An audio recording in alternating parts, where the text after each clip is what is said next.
Hi guys, I'm Shmi, and today you join me at Brabus in Germany to take a look at this quite frankly ludicrous machine that is sat behind me here, the Brabus G500 4x4 squared adventure.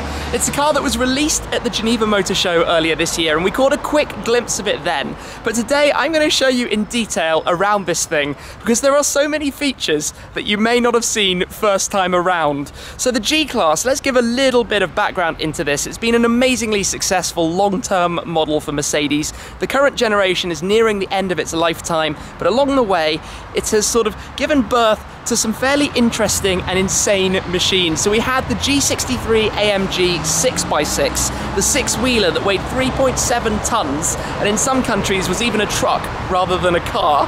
Then we had the G500 4x4 squared, the base model of this car from Mercedes-Benz with a 422 horsepower 4-litre bi-turbo V8. And then more recently, the car that I featured on Safari in South Africa, the Mercedes Maybach G650 Landaulet, with the convertible roof, the Maybach interior fit and finish, and the bi-turbo V12 from the G65.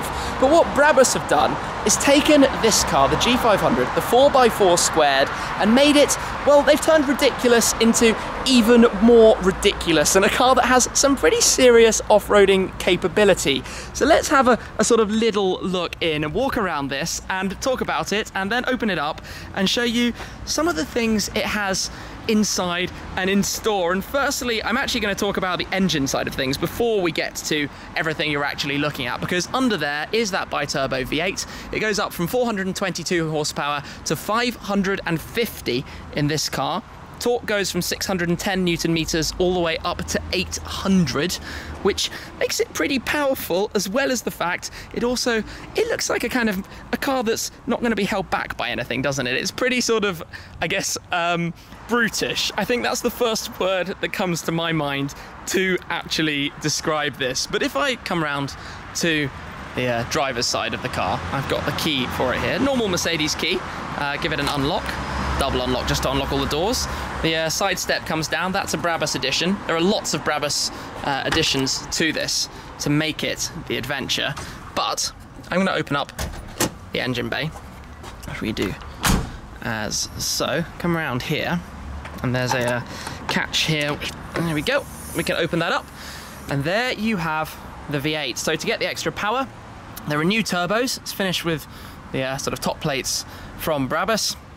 Lots of other things obviously have to be changed, but this is, I guess, a fairly moderate example of what Brabus can do on the engine front to make a car like this. And obviously there's lots of air cooling through the intake going over the bonnet there. Now to close this down, which is quite hard because it's absolutely up in the air, just lower it and I have to give it a drop into place. But let's walk around and talk about, firstly, I guess, the Brabus side of things, the modifications, and what they have done to make this car and why it's called the Adventure. Well, it's built to sort of go through a rainforest, go across the desert, not to be held back by anything. And well, you start around the front. You've got these bull bars, those are added. You've got this grille across the lights everywhere you look. It's got the grills obviously to protect the lenses.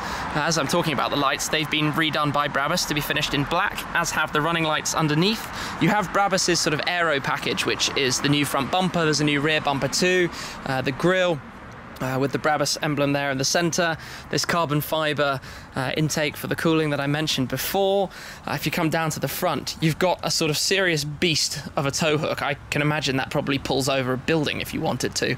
Looks like a serious sort of weapon almost. It's going to get the car out of any sticky environment. If we come around, the wheels are the standard Mercedes wheels, but they're painted in black with the Brabus badge in the center. These huge arches are standard from factory on the G500 4x4 squared, just giving it so much presence, it's unreal. The side step, sorry, I should say, is actually different on each side. So on this side, it's a much longer side step. You can opt for longer or shorter if you want the exhausts, and I'll show you that as we get around to the other side. Coming further around to the rear, another new addition is even having a wheel. The normal car does not have a spare tyre. This must be seriously heavy if you look at how big it is. That tyre, I don't know what size it is, but it's tall. I mean, the top of this is above my head, by the way. This is a very high car, and they've had to bolt that completely into the sort of body of the car to make sure it's sort of got the support and rigidity. They've added things again back here to cover the lights and protect them. The lower aerofoil, again, part of the design package. And by the way, I've not actually talked about anything that happens up high yet, and there's a lot up there as well.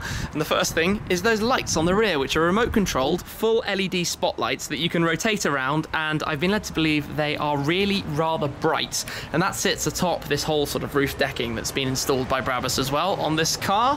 Around the front, you've got these steel cables, which you might be wondering what are for, and a lot of people in fact ask this question at the Geneva Motor Show, what these are. Well, it's for if you drive through the sort of forest or through tall shrubbery, they will bash it out of the way and stop it from impacting on the windscreen. So it literally can drive through anything. And then up at the top you can see that full light bar. I've been told that's quite bright as well, so you probably don't want that turned on in your face, but if you were lost in the middle of nowhere, you're going to have a lot of light in front of you. And this carbon part up here is factory standard, actually, with the running lights up there too. But more modifications on the outside, carbon mirrors.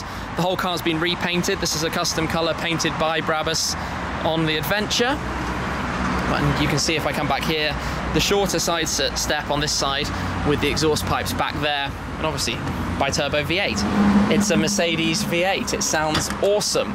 The doors, just that sort of mechanical clunk and feel is just what the G-Wagon is about. It's a serious sort of monster of a car. And then you're at the interior. So up front, everything is retrimmed. It's using Mercedes leathers, Mercedes Nappa leathers, but Brabus have done all the work to completely customize this car and finish it in their ideal specifications. So if I just stand and have a look in here, you've got obviously the embroidery in the headrest with the dual tone, the grey and the red, and the seats finished with black through the center, and then this unique sort of quilting pattern down the sides of the side rests. You've got a display to make controls and things, lumbar, and when I get to the back, by the way, you will notice that there are also a two-seat configuration in the rear too. So everything in here is retrimmed, everything's covered in leather everywhere you look. The Brabus Adventure 4x4 squared floor mats down here. I'm going to step in actually and fire it up. This feels so like a beast. I'm so high up in the air. Look down here at some of the cars in the showroom, the classics, the Carrera GT, the SLS. They are quite a lot lower than me. So key in. It's obviously got a new exhaust system. Listen to that. Spewing out fuel. That sounds good. So, we're sat up in the air. You've got all Mercedes creature comforts. Here in the Brabus display, you can see we can turn on things like the LED light bar. You've got variable suspension controls that you can play with. The tow hook. Actually, if I've turned on the LED light bar, maybe we should step out and see quite how bright it is out there. Down on the door sill. Yeah, even in the daytime, those are shining brightly. At night, you're not going to miss that at all. This is a very unusual car for me to be looking at. Oh, I like that. The nice sort of chrome Brabus door strip. But let's turn those off for the moment. You've got all your sort of creature comforts and storage buckets and decent glove box and all of that you could imagine having around here. Your climate controls, your gear selector. Brabus shift paddles. That's quite nice on the back of the steering wheel. Nice little addition. So you can drive it like a sports car as well. But let me actually climb through and have a look in the back as well. And just step out and open up the rear door here to jump in. This is a bit of a higher climb, he says, failing. There we go.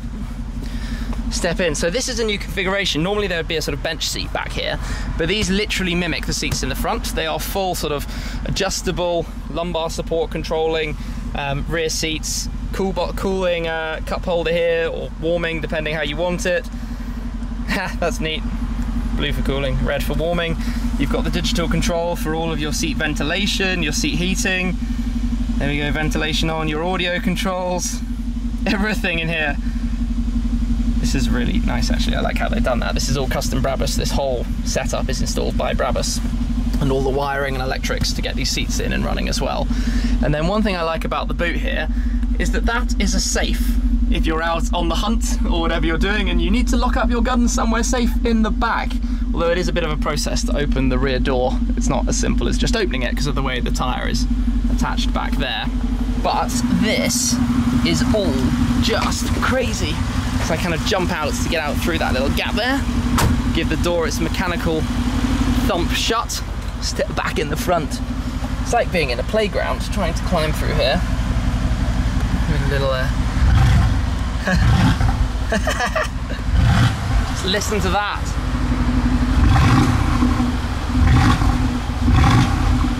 It sounds angry.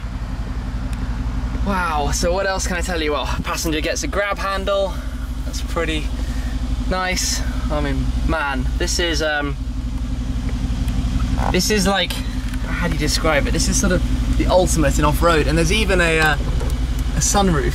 There's actually a sunroof on here, although we're underneath that sort of solid frame that's installed up top. That's a lot of top weight, I think you could say, so that's a little bit defunct almost, but anyway, it's still there if you want a little bit of light on you. It's just, I don't even know whose idea this was, or how you come up with the idea to take a G500 4x4 squared and make it even more so. I mean, it's just gone to the next level, completely and totally.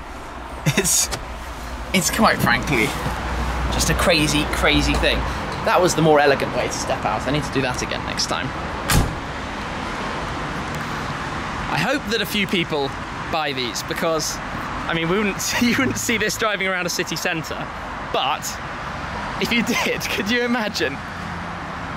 For its actual purpose though, it is a little bit more appropriate. I mean, if you were going literally on a hunt or across through the rainforest or something, then would you want another car other than one of these?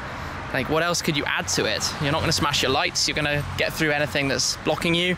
You've got your tow rope, your winch if you need to get out of anywhere. You've got more than enough light to see anything in the middle of the night. Side steps, I guess, are just a luxury. They close if you lock the car. There we go, those fold up. It's got huge tyres. You've got a spare tyre on the back, unlike the regular G500. And it's basically a complete monster beast. It's just ridiculous. If I come in quickly, you can see the new suspension setup they've fitted, even labelled Adventure 4x4 squared. And that's obviously for, well, adjusting everything and setting it up for the right sort of ride or environment, depending how you're using it.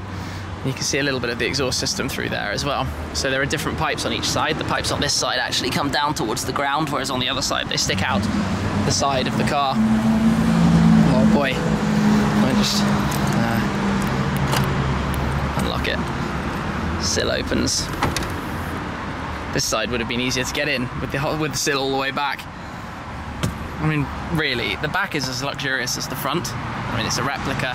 It's all carried on through, and you could potentially climb up onto the roof, I guess. Not that I'm gonna try and do that right now, but it would be a feasible move for the owner of one of these. And back here, 4x4 squared 550. So G500 4x4 squared, or the 4x4 squared 550 Adventure, depending how you want to name it. Wow. So what do you think, guys? What would you add to this? What would you tell Brabus that this car needed, or is it already fully loaded up to the brim with off-roading epicness? I've kind of enjoyed having a look around this. I felt like a kid wandering around a kind of adventure playground kind of thing. It's so big and there are so many places to look at and explore around and the features to see. But this is Brabus's 4x4 squared Adventure, based on the G500, now with 550 horsepower and 800 Newton meters. It's a crazy, crazy monster, and I hope you've enjoyed this look at it. So thanks for watching, thanks to Brabus for allowing me to check out the car, and thanks as always for being subscribed and seeing my latest videos. That's it for now though, I'll catch up with you again very soon. Cheers.